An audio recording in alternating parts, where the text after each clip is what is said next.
آمين آمين استجب دعانا ولا تخيب سيدي رجانا آمين آمين استجب دعانا ولا تخيب سيدي رجانا. قال رب اشرح لي صدري ويسر لي امري واحلل عقدة من لساني يفقهوا قولي وسدد لساني واهد قلبي بحق نبيك محمد صلى الله عليه وسلم. سبحانك لا علم لنا الا ما علمتنا انك انت العليم الحكيم ولا حول ولا قوة الا بالله العلي العظيم. اما بعد. أيها الأعزاء rahimakumullah, kita mulai acara pengajian pada malam hari ini dengan pembacaan suratul Fatihah bersama ila hadratin Nabi Mustafa Muhammad sallallahu alaihi wasallam wa alihi washabihi azwajihi wa dzurriyyatihi haqqan tidallahu alaihi ila sayyidina wa sanadina wa abdina wa amdina min jannah sayyidina Muhammad wa azwajihi wa dzurriyyatihi wa muqaddamihi ridwan ila awaikum ila rasulullah summa ila ruhi rahmat rahmatullah subhanahu wa ila abaina wa ummatina wa ajdadina wa jaddatina wa ammalina wa ammatina wa qawlina wa khalatina wa ikhwatina wa balaina wa banatina wa dhurriyyatina. Al-Fatiha. A'udzu billahi minasy syaithanir rajim. Bismillahir rahmanir rahim. Alhamdulillahi rabbil alamin arrahmanir rahim maliki yaumiddin iyyaka na'budu wa iyyaka nasta'in ihdinas siratal mustaqim siratal ladzina an'amta 'alaihim ghairil maghdubi 'alaihim waladdallin. Bismillahirrahmanirrahim. Melanjutkan bab sebelumnya. Qala Allah Ta'ala lam mendika Allah Ta'ala mahaluhur Allah Ta'ala mengendikan wa muratuhu qa'imatun fadhahikat fabasyarnaha bi ishaq min wara'i ishaq yaqub wa mur'atuhu utawi karwani Ibrahim, istrinya Nabi Ibrahim yang bernama Sarah. Qaimatun iku wong wedok kang ngadeg. Fadhahikat maka lalu mau fadhahikat maka nuli seneng atau senyum. Ai di mana hadat. Fadhahikat maka nuli hadat haid. Sapa imratuhu Wabasarna maka nuli paling kabar bunga sapa ingsun Allah ha ing imratuhu oleh kabar bunga bi Ishaq kelawan Nabi Ishaq wa min wa Ishaq dan ing dalem mburine Nabi Ishaq iku Yaqub Nabi Yaqub ing Nabi Yaqub. Ini masih ada kelanjutan dari cerita Nabi Ibrahim. Jadi mahallus syahidnya adalah fabasyarnaha maka nuli paling kabar bunga sapa ingsun ha ing imra'atuhu. Jadi sebagaimana kita ketahui bahwa istrinya Nabi Ibrahim itu ada dua, bahkan ada yang mengatakan tiga. Yang pertama Ibu Sarah, yang kedua Ibu Hajar. Ibu Sarah ini walaupun istri pertama mempunyai atau dikaruniai anaknya nomor dua setelah istri yang kedua. Ibu Hajar adalah istri yang kedua, akan tetapi lebih dulu dikaruniai anak atau putra yang bernama Nabi Ismail. Setelah Nabi Ibrahim dengan Ibu Hajar mempunyai anak, maka ternyata ketika Nabi Ibrahim umur 99 tahun, sedangkan Sarah umur 90 tahun, Fadhahikat ay makna hadat nuli walaupun 90 tahun Ibu Sarah hadat ternyata haid. Setelah haid fabassannaha biashaqa kemudian kawin paring kabar bunga sama Allah pada Ibu Sarah akan dikarunia seorang anak. Jadi tidak ada hal yang tidak mungkin Bapak-bapak Ibu sekalian. Walaupun Ibu Sarah itu umur 90 tahun, Allah berkenan memberikan keturunan. Dari sejak pernikahannya beliau berdua belum dikarunia anak. Ketika Nabi Ibrahim berumur 99 tahun, sedangkan Ibu Sarah umur 90, Allah memberikan kabar bunga dalam artian walaupun umurnya seperti itu 90 tahun Ibu Sarah fadhahikat ay haid. Ada yang memberikan makna bahwa fadhahikat adalah senang atau senyum karena ada tamu yang memberikan kabar bahwa Ibu Sarah dan Nabi Ibrahim akan dikaruniai seorang anak, maka fadhahikat dimaknani senyum atau tertawa. Akan tetapi ada sebagian ulama yang memberikan arti bahwa fadhahikat itu adalah ayat bahwa Ibu Sarah haid dalam usia atau umur 90 tahun. Tidak ada yang tidak mungkin. Tapi kalau ibu sekarang umur 40 disambat Mas sing ono air rambut anake telu anake papat wis dikuai aku wis gak sanggup lahir nomane 40 tahun terkadang semacam itu. Terkadang orang ibu-ibu sekarang 45 tahun kadang sudah mulai menopause dan tidak mungkin punya anak. Dan ada yang mengatakan secara medis bahwa umur 40 atau 45 tahun seorang perempuan adalah usia rawan apabila melahirkan kembali. Sehingga kita ke umur 45 tahun sudah stop. Sekarang banyak alat-alat stop itu. Walaupun masih usia 40 bahkan kadang lebih muda dari itu di stop dengan cara medis dan lain sebagainya. Tetapi di sini istri dari Nabi Ibrahim yang bernama Sarah pada usia 90 tahun masih diperkenankan, masih diizinkan oleh Allah, masih dikaruniai hamil pertama kali pada usia 90 yang kemudian dilahirkan Nabi Ishak, dan Nabi Ishak mempunyai anak namanya Nabi Yakub. Nabi Yakub punya putra namanya Nabi Yusuf dan seterusnya. Dan Nabi Yusuf ini punya anak, punya cicit namanya Nabi Lut.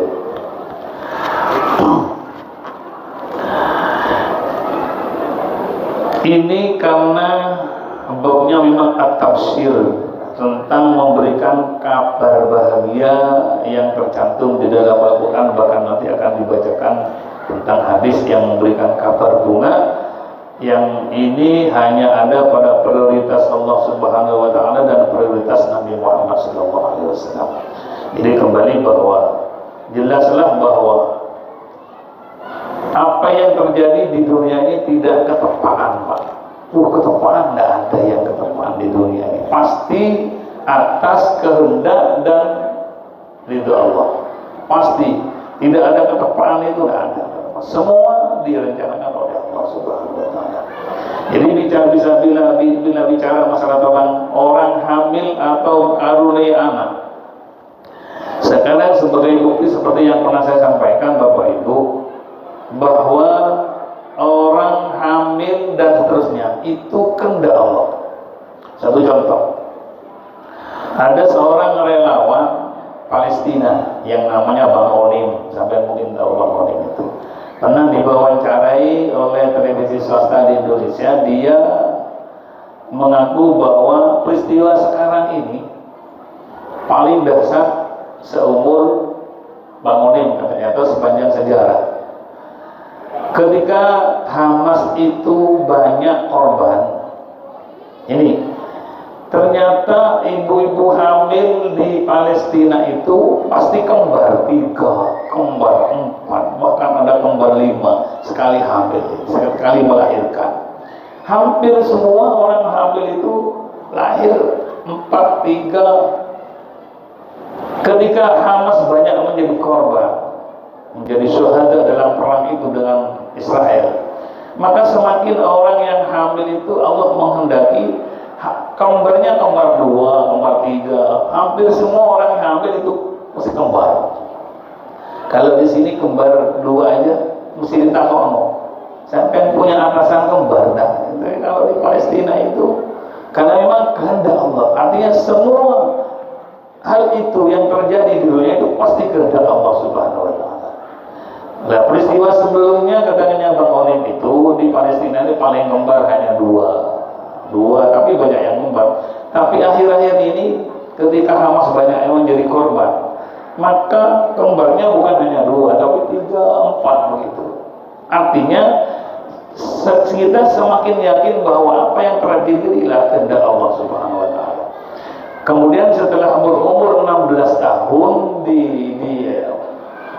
Palestina itu, anak umur 16 tahun sudah bisa direkrut menjadi tentara, menjadi pejuang, laki-laki atau perempuan. Pokoknya yang perempuan siap menjadi pejuang, menjadi prajurit, maka dilantik dan diajari mereka tentang bagaimana cara berperang.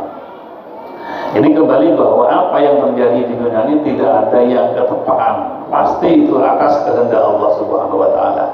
Baik bagi kita atau dianggap tidak baik bagi kita, itu semua pasti rencana Allah Subhanahu wa Ta'ala.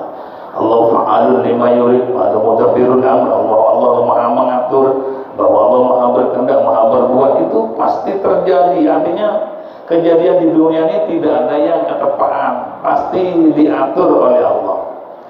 Kadang-kadang ketika Allah berkehendak kepada seseorang, karena orang itu tidak paham akan kehendak Allah, kadang-kadang mengeluh, padahal itu adalah hal yang terbaik bagi dia, walaupun kadang kita tidak paham atas kehendak Allah Subhanahu wa Ta'ala.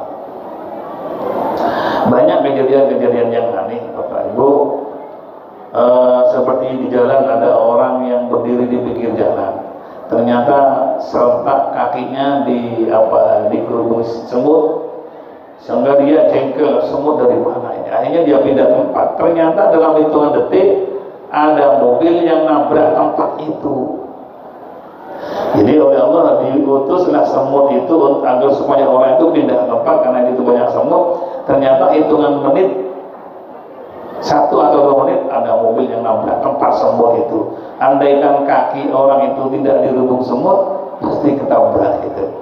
Banyak hal-hal yang aneh. Artinya itu bukan ketepaan banyak semutnya, tapi itu adalah kehendak Allah Subhanahu wa Ta'ala. Surat Hud ayat 71. Hadis yang ayat yang lain, wa qala ta'ala lan ngirika sapa Allah Subhanahu wa Ta'ala. Fanadat moko manggil, moko ngundang-undang, fanadat moko ngundang, ing Zakaria. Sapa al-malaikatu al-malaikatu malaikat. Wa utawi Nabi Zakaria iku qaimun ngadeg yusolli hari salat sapa Nabi Zakaria fil mihrabi, ing dalam mihrab. Mihrab niku tempat imam itu loh, yang ada tempat khusus saja, khusus namanya mihrab. Kenapa dikatakan mihrab? Mihrab itu asalnya dari harab atau hariba, berperang. Kenapa dikatakan tempatnya berperang? Karena tempat itu adalah tempat berperang dengan setan. Sumia opo muhaddus sholati mihraban. Kenapa tempatnya sholat dikatakan mihrab? Li'annal musalli, karena orang yang sholat itu yuharibu fihi syaitanu, diperangi oleh syaitan, sehingga dikatakan musalla, tempat yang lain daripada ada tempat sholat paling depan yang di tempat imam itu dikatakan mihrab. Kenapa? Karena itu tempat berperang dengan setan. Ketika sholat itu biasanya setan mengganggu kita, utamanya imam, sehingga dikatakan mihrab. Allah Subhanahu wa Ta'ala iku yubasiruka iku awih atau paling kabar bunga sebab Allah bika kah ing siro ya Zakaria bi Yahya kelawan Nabi Yahya ai bi Yahya ai bi wiladati Yahya kelawan sebab lahirnya Nabi Yahya. Ini masih bab yubasiruka.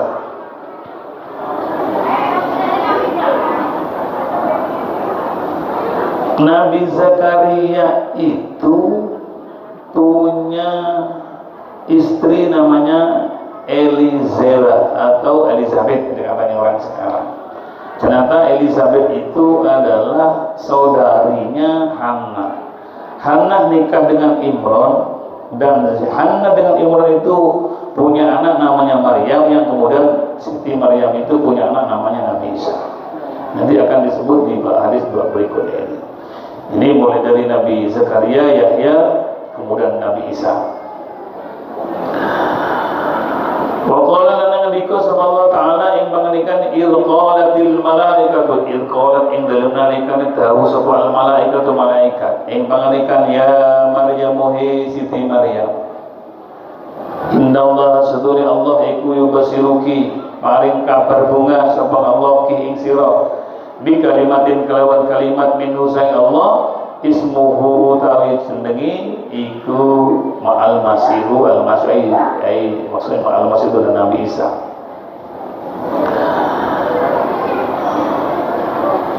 Maryam yang kemudian melahirkan seorang putra yaitu Nabi Isa, yang kemudian Nabi Isa itu didewa-dewakan oleh orang Nasrani menjadi anaknya Tuhan, katanya anak yang ketiga Tuhan Allah. Mereka mengatakan Tuhan Allah.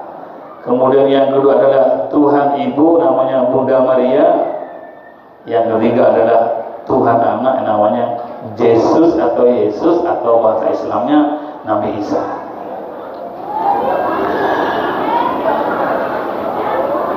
Siti Maria itu sebelumnya hampir sama dengan Ibu Sarah tadi, bahwa Hannah dengan Imran itu tidak dikaruniai anak sampai sekian puluh tahun, sampai usia yang sudah usia tua, yang mestinya sudah hampir tidak layak untuk hamil. Akan tetapi Allah tetap berkehendak kepada Hannah dengan Imran. Kemudian ketika Imran dan Hannah itu Allah berkehendak kepada mereka untuk memberikan keturunan, maka datanglah malaikat, ya Maryam, hei Maryam, innallaha yubashiruki, bahwa Allah memberikan kabar baik kepadamu dengan kalimatin. Di kalimatur artinya adalah nama seorang anak. Saudara kalimatik kun, memberikan kabar di kalimatin dengan kalimat li'annahu saudara an kalimatik kun min ghairi dzikrin. Kalimat itu maksudnya kalimat kun fayakun. Kenapa ada kata-kata bi kalimatin? Karena hamilnya Bunda Maryam itu tidak seperti Maryam sekarang, bahwa Bunda Maryam itu lahirnya hamilnya tanpa disentuh oleh orang atau secara layaknya manusia. Akan tetapi ada yang mengatakan bahwa Ibu Maryam itu ditiup oleh malaikat. Ada yang dikatakan ditiup sakunya atau lengan bajunya, kemudian Ibunda Maryam itu hamil. Akan tetapi sebelum Maryam dilahirkan, Hannah dan Imran itu pada usia yang sangat tua. Akan tetapi Allah memberikan kabar baik kepada Hannah dan Imran, artinya memberikan karunia anak dalam usia yang sudah tidak layak untuk hamil. Akan tetapi Allah berkehendak, maka terjadilah Hannah itu bisa hamil. Setelah Hannah itu hamil, dia bernadar, kalau anakku nanti lahir akan saya jadikan pelayan, menjadi hadam di Masjidil Aqsa. Ternyata yang lahir bukan laki-laki, yang lahir kok malah yang perempuan. Katanya di Al-Quran, inni wada'tuha unsa, ya Allah, kok yang saya nadarkan anak itu ternyata kok perempuan, bukan laki-laki. Akhirnya bagaimana? Maka tetap walaupun yang lahir antara Hana dan Kiai Imran itu putri, bukan laki-laki, tetap Bunda Maryam. Maryam kecil adalah tetap diletakkan di Masjidil Aqsa. Siapa yang merawat Bunda Maryam kecil adalah Nabi Zakaria. Wa kafalaha Zakaria, dan Siti Maryam itu amat kecilnya ditanggung dan diasuh oleh Nabi Zakaria. Kenapa Nabi Zakaria yang mengasuh anaknya Imran dan Hana? Karena satu, memang istrinya Nabi Zakaria itu yang bernama Elizabeth atau Elizeba. Sekarang ada namanya Ratu Elizabeth, itu ribut yang sekarang. Pada zaman itu nama Elizabeth adalah saudaranya Hannah, istrinya Kiai Imran. Karena Maryam itu adalah ponakan daripada Elizabeth yang menjadi istri dari Nabi Zakaria, maka Maryam, ibunda Maryam diasuh oleh Elizabeth atau Elizeba. Jadi Bunda Maryam itu diasuh. Kemudian ada yang mengatakan sebabnya kenapa Maryam diasuh oleh Zakaria, karena banyak yang merebut Maryam itu. Bunda Maryam itu banyak yang ingin mengasuh. Akhirnya untuk menentukan siapa akan mengasuh Maryam, masing-masing orang yang berkehendak itu menyetorkan penanya dari kayu yang bisa ngambang di air. Setorkan semua. Cara pertama adalah ada orang yang menyentuh tanpa melihat pena itu yang terambil, maka nanti akan menjadi orang yang merawat Maryam. Ternyata setelah dilihat tanpa melihat, diambil tanpa melihat, ternyata yang kepegang adalah penanya Nabi Zakaria. Maka Nabi Zakaria lah yang berhak. Kemudian mereka tidak setuju, kurang fair kalau begitu. Gini aja, cemplung ke air, siapa nanti penanya yang ngambang lebih dulu, dialah yang berhak merawat Maryam. Dilakukan enggak? Berapa pena? Belum, ternyata yang muncul duluan adalah penanya Nabi Zakaria. Sekali lagi, itu tidak ada yang ketepaan, melainkan semua itu adalah kehendak dari Allah Subhanahu wa Ta'ala. Berbagai cara dilakukan, maka ternyata tetap yang muncul adalah miliknya Nabi Zakaria, maka Nabi Zakaria lah yang berhak mengasuh Bunda Maryam kecil. Dan lagian tadi alasannya karena dia dikehendak oleh Allah merawatnya adalah dirawat oleh paman bibinya sendiri, saudara ibunya. Elizabeth itu adalah saudaranya anak yang nikah dengan Imran, punya anak Bunda Maryam pada usia yang sudah senja, Bapak Ibu. Perkembangan Bunda Maryam itu sehari seperti seminggu, sampai pernah punya anak Pak ya. Sehari umurnya Bunda Maryam itu seperti seminggu. Seminggunya bayi Maryam itu seperti 1 bulan. 1 bulannya Bunda Maryam itu seperti 1 tahun. Dan begitu perkembangannya bagus, sehingga ketika beliau usia puber ada di lantai sekian ya, di atas ya, tentunya bukan di lantai bawah di masjid itu, Masjidil Aqsa maksudnya. Seketika kadang-kadang Nabi Zakaria menjenguk Bunda Maryam. Ternyata di sebelah Bunda Maryam itu ada buah-buahan. Buah-buahan itu buah-buahan surga, di mana buah-buahan itu ada diberikan kepada Bunda Maryam di Masjidil Aqsa itu di luar musimnya. Ngerti Pak ya? Kalau sekarang musim durian, semua makan durian, kan biasa Pak ya. Musim mangga makan mangga. Andai kata tidak musim mangga, tapi ada mangga, bagaimana lezatnya mangga itu? Pasti lebih lezat, lebih nikmat dan lebih enak. Kenapa? Enggak musim mangga. Mangga paling pertama sebelum musim saja itu sudah mahal dan direbut. Jadi buah-buahan surga yang dikatakan oleh Nabi Zakaria, "Anna laki hada ya Maryam," katanya. Dari mana kamu dapatkan ini? Ini dari surga. Dan keluarnya, adanya, hadirnya buah-buahan itu di luar musim. Bukan pada saat musim mangga ada mangga, contohnya. Bukan musim durian ada durian, tapi di luar musim dia ada. Kalau nanti 3 bulan lagi ke depan, waktu saat tidak musim durian, masih durian walaupun sedikit kecil mesti mahal. Kalau sekarang sak PC itu 100.000 yang beli. Tapi kalau andai kan panjenengan tidak punya penyakit karena kolesterolnya katanya tinggi itu. Kemudian singkat cerita, Nabi Isa itu dilahirkan dengan tanpa bapak.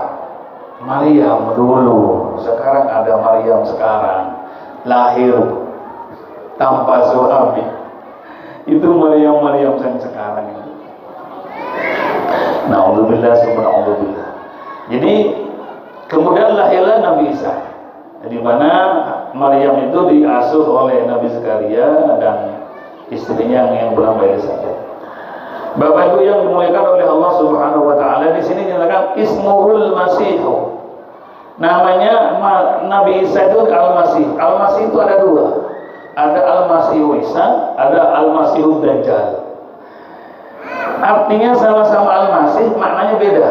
Kalau Al-Masih yang digelarkan kepada Nabi Isa, maka makna Al-Masih itu adalah orang yang bisa membaptis kalau menurut ilmu mereka, atau orang yang bisa memusab, atau makna Al-Masih adalah orang yang akan melanglang buana seluruh dunia. Nanti ketika hari kiamat ada diturunkanlah Nabi Isa yang statusnya bukan Nabi, tapi turunnya Nabi Isa nanti berstatus sebagai waliullah. Kenapa demikian? Karena Nabi terakhir adalah Nabi Muhammad, dan turunnya Nabi Isa nanti, mayoritas ulama mengatakan bahwa Nabi Isa turun di hari kiamat nanti berstatus sebagai waliullah, bukan sebagai Nabi. Nabi Isa punya tugas setelah Ya'juj Ma'juj, kemudian sudah ada nama Masih Dajjal. Nanti Nabi Isa turun setelah itu. Kemudian ada Al-Masih yang menjadi gelar kepada Masih Dajjal. Masih Ad-Dajjal itu diberikan gelar kepada Dajjal tidak bermakna mengusap, tidak bermakna untuk menanglang buana sebagai ulama. Yang dikatakan Masih menurut Dajjal adalah diusap matanya. Nabi Muhammad menjelaskan bahwa nanti Dajjal itu matanya satu, dicek satu. Ada yang mengatakan memang matanya cuma satu, tanpa alis. Jadi kalau sampai pulang di tempat yang gelap menemukan makhluk bermata satu tanpa alis, berarti itu Dajjal atau jurman Dajjal. Jadi ada yang mengatakan lagi bahwa dikatakan Masih Dajjal itu adalah orang yang juga mengelanglang buana seperti halnya Nabi Isa. Kenapa? Dajjal itu nanti akan mengelanglang buana dan akan mengajak orang-orang masuk ke dalam atau keluar dari agama Islam. Akan mengalami seluruh dunia oleh Allah, diberikan ditadrib, diluluh, memberikan kekuasaan, maka semua orang yang tidak ikut kepadanya masih bermasalah dengan Dajjal itu. Yang pada akhirnya Nabi Isa turun. Nabi Isa sempat sholat sunnah 2 rakaat, sudah versi Nabi Muhammad sudah. Kemudian Nabi Isa itu melirik Dajjal dengan lirikan Nabi Isa. Dajjal itu lemah, kemudian meninggal dunia. Jadi kembali bahwa Isa Al-Masih itu adalah orang yang menelusuri seluruh bumi. Sedangkan Dajjal juga bisa diartikan menelusuri bumi, tapi yang lebih banyak ulama menyatakan bahwa Al-Masih yang digelarkan kepada Dajjal adalah menghapus Al-Masih masa ayam sahu, menghapus terhadap matanya sehingga matanya tinggal satu.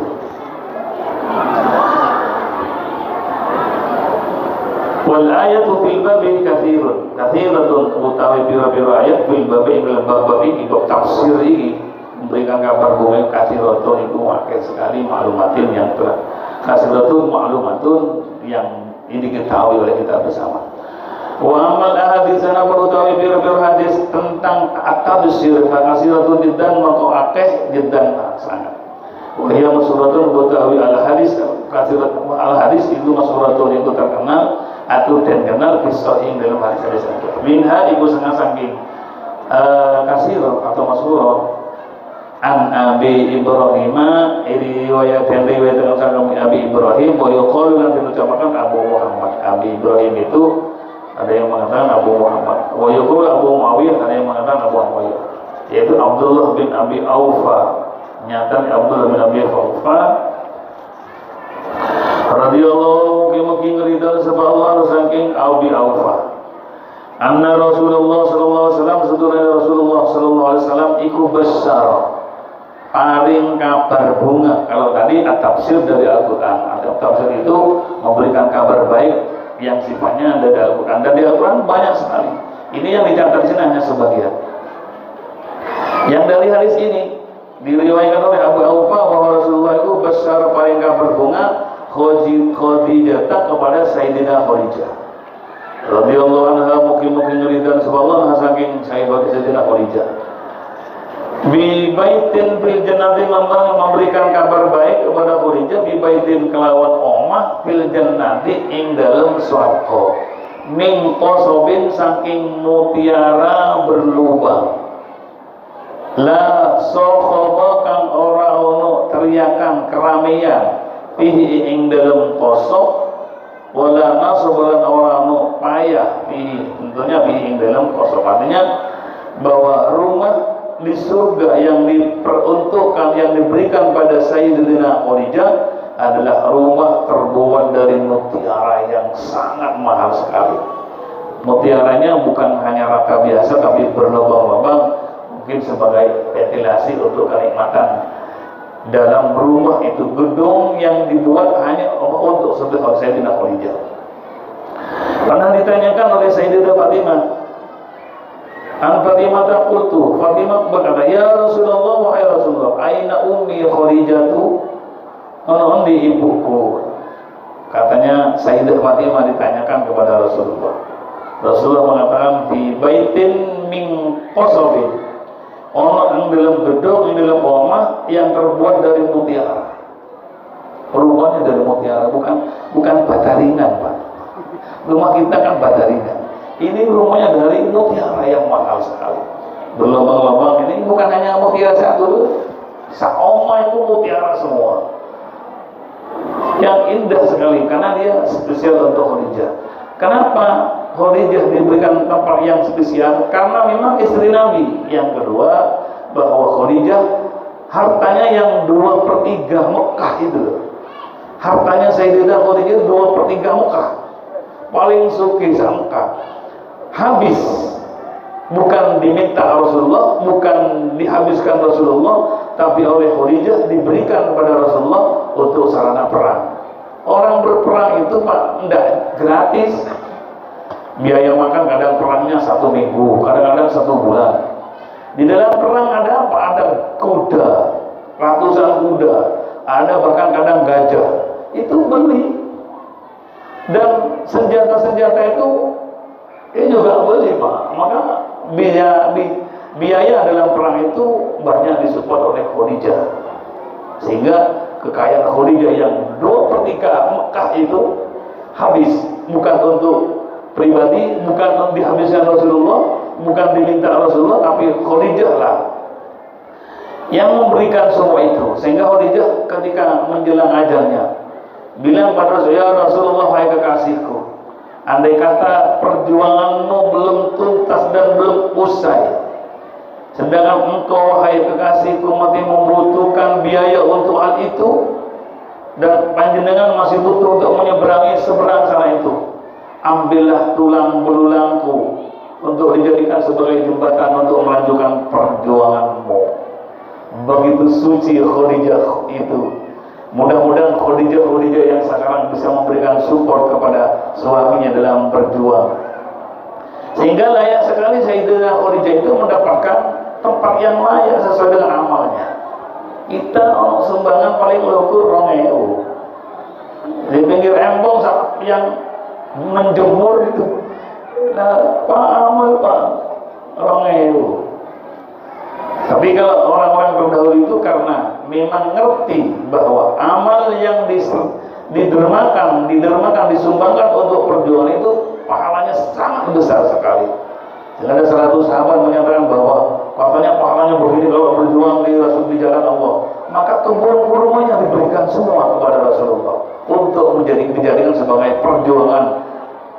jalan Nabi fisabilillah.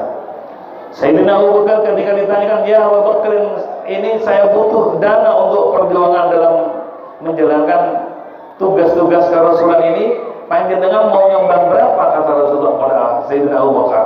Sayyidina Abu Bakar adalah seorang saudagar kaya, Bapak Ibu. Apa jawaban Abu Bakar? Semua hartaku ya Rasulullah, aku berikan untuk perjuangan kita ya Rasulullah. Maka Al-Qaita ya Abu Bakar, apa yang kau sisakan diiyakan? Biaya untuk putra putrinya dan keluarga kita apa? Allah akan memberikan biaya kepadaku, kata Abu Bakar. Semua hartanya diberikan. Ditanyakan Umar, piro awakmu? Kula sepali mawon ya Rasulullah, boten watur kados Sayyidina Abu Bakar, separuh dari kekayaan. Dan ditanyakan kepada Utsman, separuhnya lagi. Sayyidina Ali ditanya, dia Ali, kamu nyumbang berapa? Saya nggak punya apa-apa ya Rasul. Nikah saja lah itu mas kawinnya cincin besi kepada Sayyidah Fatimah. Jadi ditanyakan, ya Sayyidina Ali orangnya enggak punya, karena beliau menyatakan ad-dunya jifaun, dunia itu katanya harta itu adalah bangkai bagiku. Tolak tuki halatan, aku cerai 3 dengan harta. Sopo sing wani monggo cerai dengan harta sebanyak 3 kali. Telang bain namanya. Jadi begitulah janji atau tafsir atau kabar bunga yang diberikan kepada Siti Khadijah. Memang layak Khadijah mendapatkan tempat semacam itu. Satu diantaranya karena memang beliau adalah istri Rasulullah. Bukan hanya karena istri Rasul, karena beliau perjuangannya hebat. Dan orang pertama kali perempuan yang iman ketika terjadi Isra Mi'raj adalah Khadijah. Dan memang orangnya orang ya, darah biru, memang orang kaya, tapi kaya dermawan, sehingga jatuh miskin dikarenakan perjuangan itu melalui hartanya betul berjuang sungguhan dan tidak ada tendensi ingin dipuji dan lain sebagainya. Itulah Khadijah, istri Rasulullah Muhammad SAW. Mudah-mudahan kita punya Khadijah seperti itu, anak kita, istri kita, anak kita, cicit dan seterusnya menjadi Khadijah walaupun sekian persen, daripada tidak berbau Khadijah yang dermawan, yang berjuang mensupport suaminya. Itu harapan kita, semoga amin. Al-Mubassaruna bil Jannah, Rasulullah itu memang bapak itu surga itu haram dimasuki siapapun sebelum Nabi Muhammad masuk. Tidak bisa. Siapapun yang mau masuk tidak bisa sebelum Nabi Muhammad masuk. Haram bahkan ya. Kuncinya di Rasulullah. Tapi selanjutnya setelah Rasulullah, miftahul jannati as-shalah. Kuncinya surga sholat.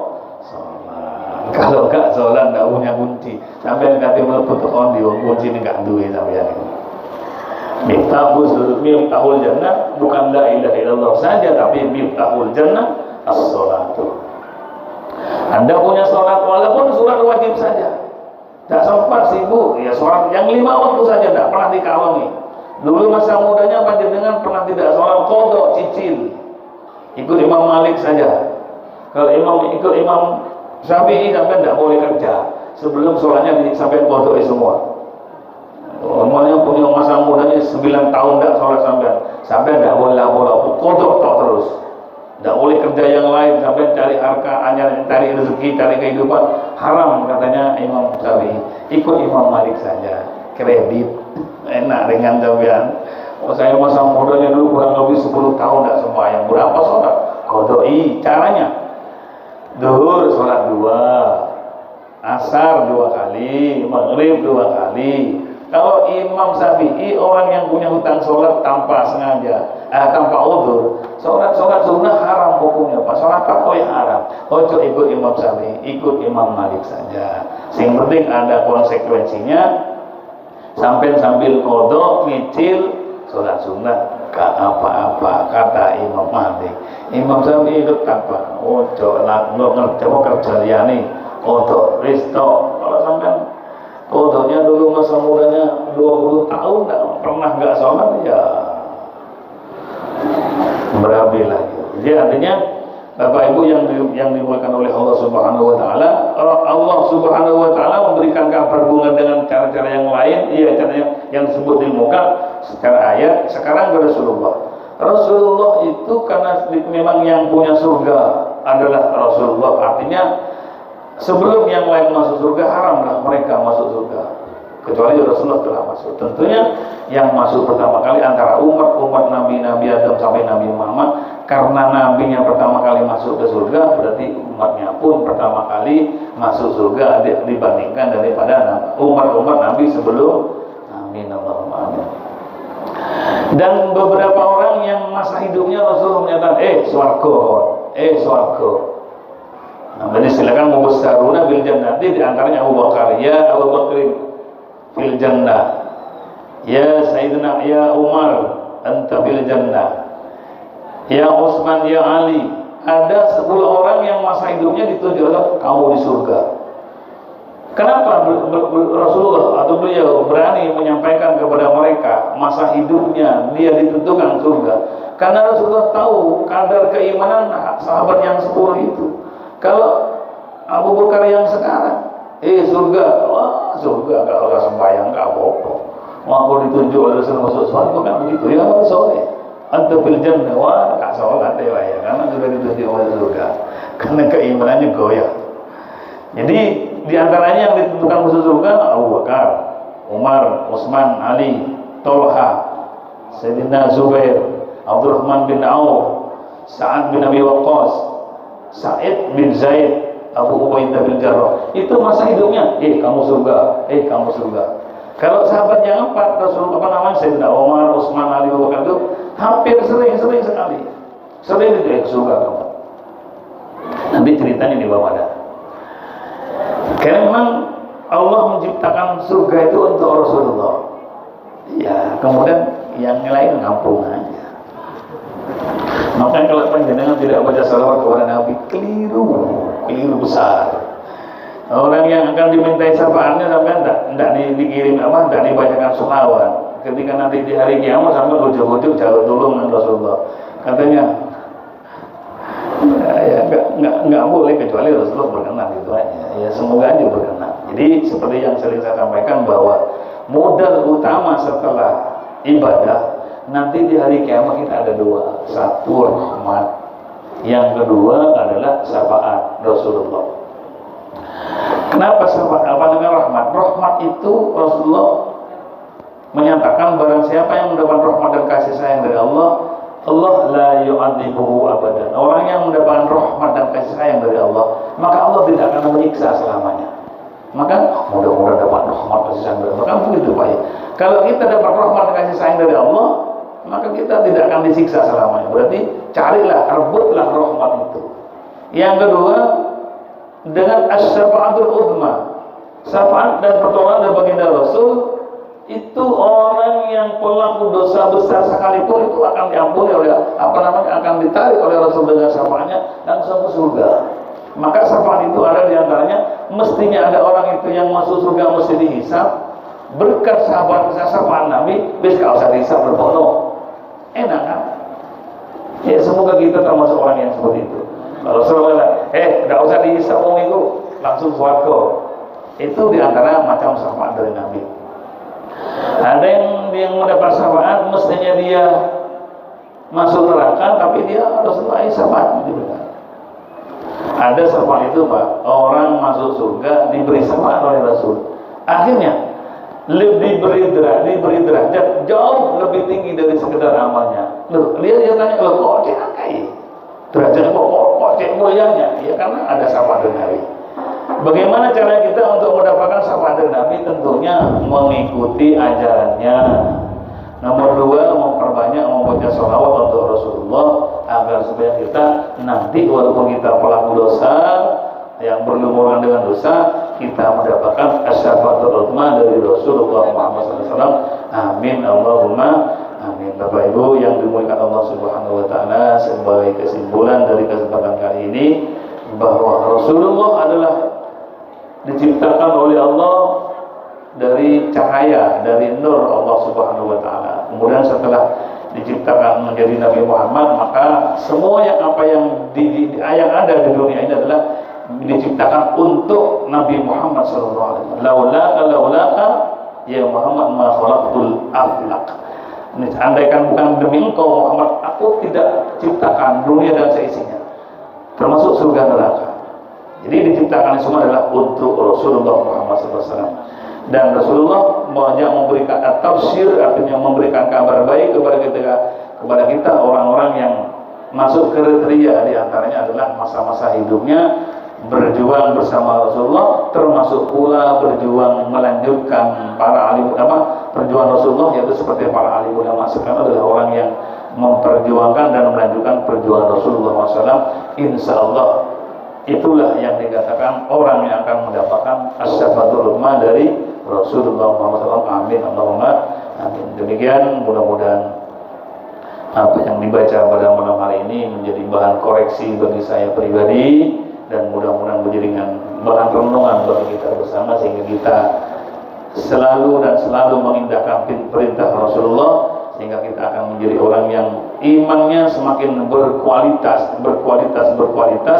hingga akhir hayat nanti. Amin Allahumma amin. Ala hadihi al-Fatihah.